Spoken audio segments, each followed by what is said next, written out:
you realize like nah, I'm gonna really be consistent with this and see where I can take it? I wasn't really like, to be honest with you, I wasn't really like in tune with it in the like being the rapper type of vibe, like pulling up and getting, being like the star behind it, like in front of it. Like I always played the backseat and was getting shit done. Like I connected a lot of dots. I had artists work with Cam and we did different things. Yeah. We was in tune with different shit. I was in the 50 Cent movie earlier on. Yeah. So it was just different things. I was always behind the scenes, but I just liked the entertainment feel. So I would say I took the music industry vibe to it more serious when a good friend of mine by the name of Red, shout out to Red, he introduced me to engineering, audio engineering. So I was always interested in the process of making music. I love going to the studio. Yeah. So I actually just went and took that more serious and invested and went to school and learned that process, and then brought that back to what we had already going on, because there was an artist involved that we was working with that was, making, he had clout, so we was moving around doing things and shows, and we had shit going on in the area. So, that's how it works. So I say that's when I took it more serious, when I went to school. Right. So you've been making music for some time now. Facts. So do you ever go back and listen to like some of your earlier work, like the transition, the end of the beginning, Damn. those kind of projects? Damn, how you know about the transition? Damn. Perfect time to TV. This is what we do. This is what we do, man. Damn. He said man. the transition. I like that. Yeah. I ain't gonna hold you. I don't even know how you got to know where the transition. I don't even know where the transition's at. I think it was on like a that Piff account, and I thought that shit got deleted, so I couldn't find that and listen to. Yo, I ain't gonna hold you. I ain't gonna hold you, bro. I tried to. I don't know what it was, if it was your Facebook or what, but I tried to click on one of them links. Yeah. Just to see, like the evolution, like the difference and shit. Cause I listened to most of your work and shit. But that shit was not. That shit was not. It's not. Loaded. No way. I didn't think that website existed. Bro, that shit was gone, bro. So I don't get that, but that's dope. But if I could listen to the transition, yeah. But I listened to End of the Beginning. That was a good time. I had got some drops from A-Rab at the time. Yeah. So that was fly. But yeah, I go back and listen to a lot of my old works and just see, like you said, listen to the evolution, see where it's coming. I have more people that believe in me than I would say I really believe in myself, to be honest with you. Like, why is that? I mean, again, I like being an artist, but it wasn't my thing. Like, it's cool, I like it, it's fine. Like, I like doing the shows, it's cool to go. Would you say that you like just creating music because you love music? Yeah. But you don't like what comes with it? I wouldn't say that, because it's interesting. I enjoy the side of touring. I enjoy going to the different cities and meeting different people and promoting and introducing them to what's going on, because everywhere is not really, especially when you up and coming or just just grinding independently, everything is not, everybody don't know what's going on with you, so you got to introduce people to that vibe, and that's dope. That's interesting to me, being able to connect with strangers at the end of the day. That never really was a problem for me. I always was a people person. So from those earlier projects that I just mentioned, yeah, to Hudson River Vibes, how do you feel like you evolved as an artist? In what ways have you evolved as an artist? Well, at those times, those two projects you mentioned, I didn't record none of that music myself. Yeah. Excuse me. I recorded Hudson River Vibes myself, mixed it myself, sent it out to get the cover design, because I envisioned what it was. I looked for those specific pictures, sent them out to get touched up by somebody who do that work, graphic design artist. So, and then musically, I was like I said, I recorded it, and my writing ability was definitely on another level at that time. I was just more like a more different, laid back, making music versus like the raunchy raw shit at those times.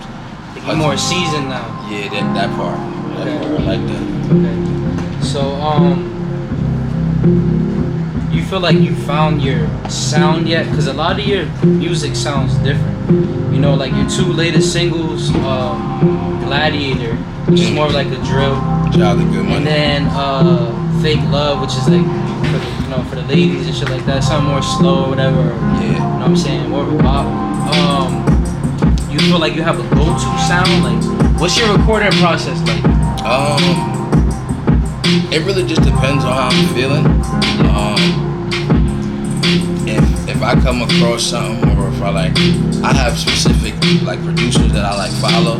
Yeah. So if they drop new beats, I'll listen to the beat. And if it's something that I'm feeling that got like a nice little vibe to it, usually I could come up with like hooks and shit at any point in time. But when I hear something, I'm just flowing with it. I just write and I get to it, and then I'll go record it myself. And then if I'm feeling it, like yo, it's something that I want to take to the next level, I bring it to the big studio and we get it done. We track it out. So it all depends on your mood, how you feeling. Facts. Like I really structure whole projects off of one song. Sometimes like I'll record one song.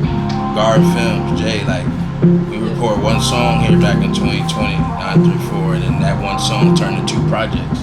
We was here the whole 2020 recording songs.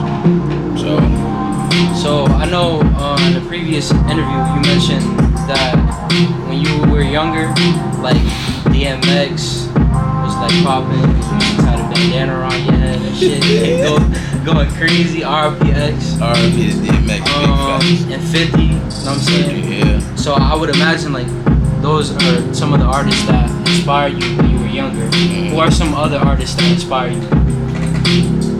Today? Yes. I would say I'm inspired by Drake in the form. Dave East, more of the spitters. Off the top, I can't really like Meek Mill.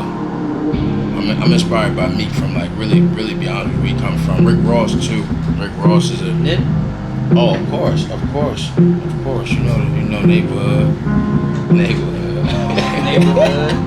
But that definitely, like I told you, man, it's the business structure for me. Like anybody who you could try to just follow in the code of like coming from nothing and making something out of that and sticking to what they come from and standing on that and being with them people that they started with. Like the underdog story. That side of it. And if you've done your research, I clearly see you've done your research, and you know, like just listening from now till then, I stood on everything I said back then. I stood on that today. I'm still with those same people. I'm still doing what I've been doing. I've done it by myself. I've brought more people with me. I've invested in things that, just different shit. And I've took it to levels where like people probably really wouldn't have taken it. And I'm not even looking at it on the sense of like wanting celebrity behind it. Like I need a stardom behind that. I do it because I enjoy doing music, like you said. That's how you win. That part. You gotta be organic. That part. So I know you shot the video for Better Half in front of the Nip mural. Yeah. You actually met Nip, right? I did. Can you talk a little bit about that experience? I did that. I seen Nip 2014 in Austin, Texas for South by Southwest. Yeah. I was scrambling with artists that we was working with.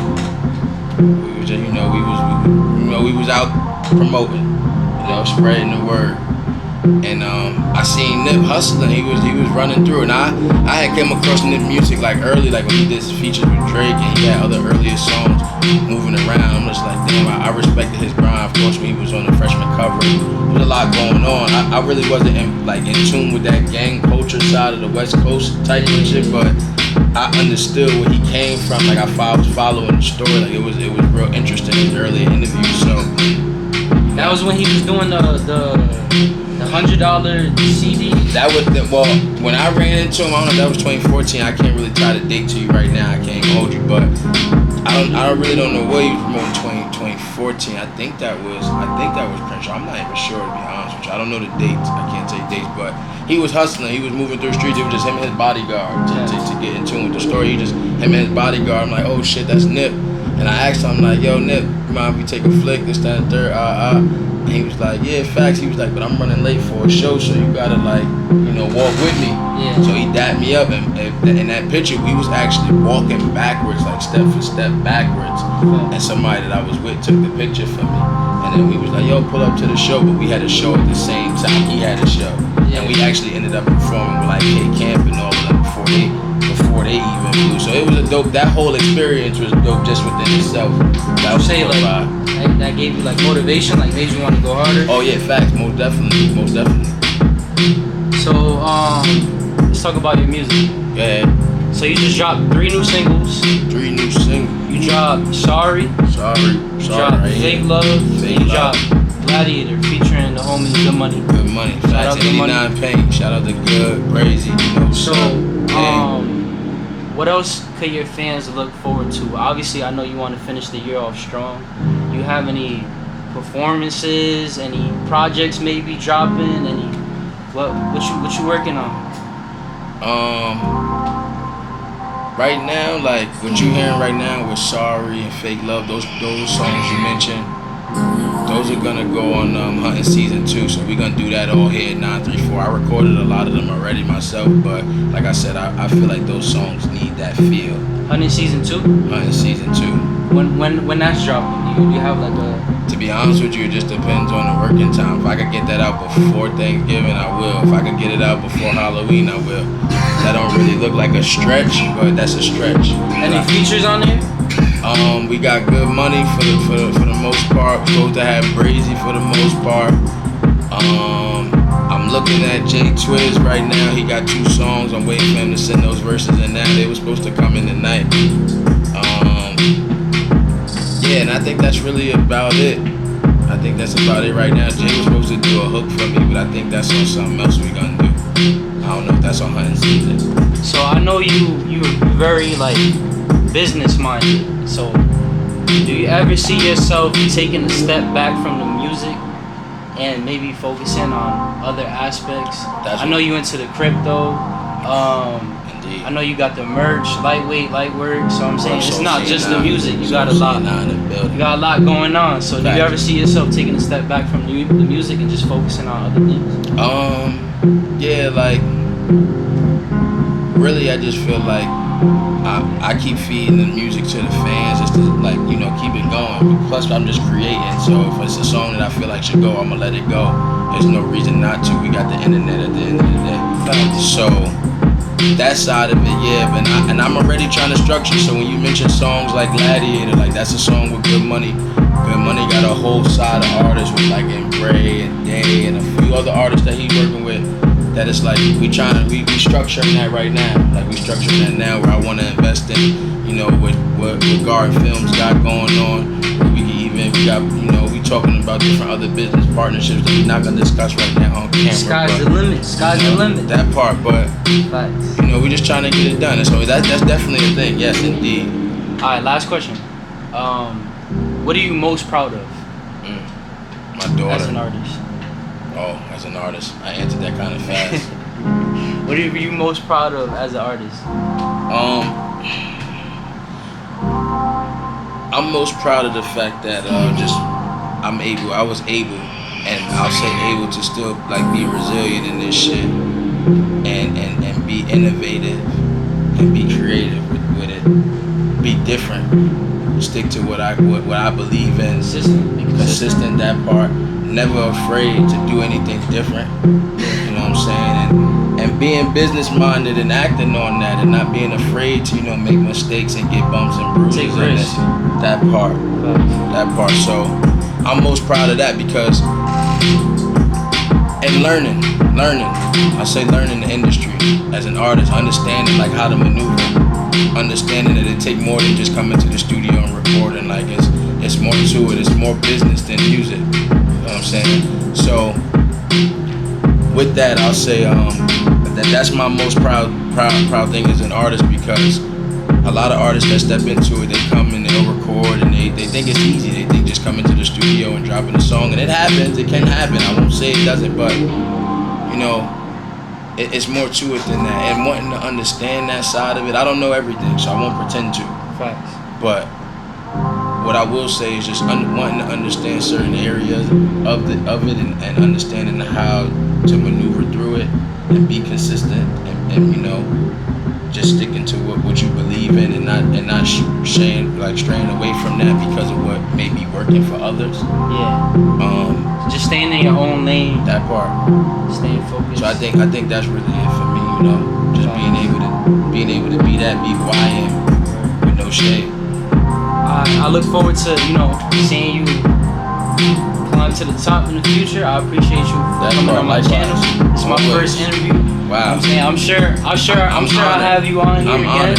And Next that time you part- on here, I'll be more successful. You'll be more successful. That, my boy talking. My boy talks. And he Word. talks. That's Gotta love. manifest. Gotta manifest it. You That feel me? part. That part. Let them know where they can find you on social media, where they can cop some merch. FugeMusic.com. FugeMuzik. No spaces. FugeMusic.com. That's where we at. Videos, merch, garden films behind the scenes all day, every day. We in 934 Leaf behind the boards. You know what's up, man. Perfect Timing TV. Soul CNI. If you need the merch is there. We got keychains and all that. Don't play with me. We working. Don't play with me. You see it. Don't play with me. We out I here. work.